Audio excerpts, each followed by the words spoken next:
کیا حاملہ بیوی سے ہمبستری کرنا جائز ہے یا شوہر کا اپنی حاملہ بیوی سے بار بار تعلق رکھنا حرام ہے؟ حمل کے دوران کب تک اسلام ہمبستری کی اجازت دیتا ہے؟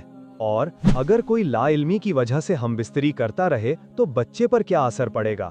دوستوں، یہ وہ سوالات ہیں جو بہت سے شوہروں کے ذہنوں میں گردش کرتے ہیں، مگر اکثر لوگ شرم یا جھجک کی وجہ سے کسی عالم دین سے پوچھنے سے کتراتے ہیں۔ حالانکہ یہ مسئلہ صرف جسمانی نہیں، روحانی اور شرعی پہلوؤں سے بھی جڑا ہوا ہے۔ اکثر لوگ اپنی نادانی میں ایسے عمل کر گزرتے ہیں جن کے نتائج بعد میں افسوس بن کر سامنے آتے ہیں۔ تو آئیے جانتے ہیں اسلام اس بارے میں کیا کہتا ہے۔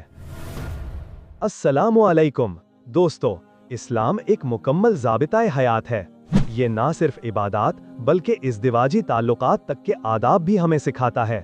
جہاں تک حاملہ بیوی سے ہمبستری کا تعلق ہے تو قرآن و حدیث کی روشنی میں یہ عمل اصولاً جائز ہے۔ اللہ تعالیٰ فرماتا ہے، نساؤکم حرث لکم فأتوا حرثکم انا شئتم، سورۃ البقرہ آیت نمبر 223، یعنی تمہاری بیویاں تمہاری کھیتی ہیں، لہٰذا اپنی کھیتی میں جیسے چاہو آؤ۔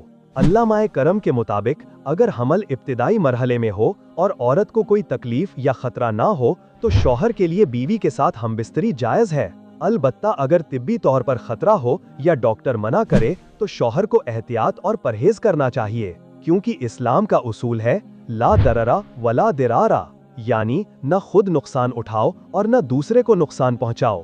حمل کے آخری مہینوں میں اگر عورت کو کمزوری، درد یا کسی بھی قسم کی تکلیف ہو تو اس دوران ہمبستری ترک کرنا بہتر ہے۔ اسے محبت اور قربت کے دیگر طریقوں سے مطمئن کیا جا سکتا ہے، کیونکہ اسلام جسمانی تعلق سے بڑھ کر دل کی پاکیزگی اور احترام نفس کو ترجیح دیتا ہے۔ بس یاد رکھیے، اسلام میں حاملہ بیوی سے منع نہیں، مگر شرط یہ ہے کہ نقصان کا اندیشہ نہ ہو۔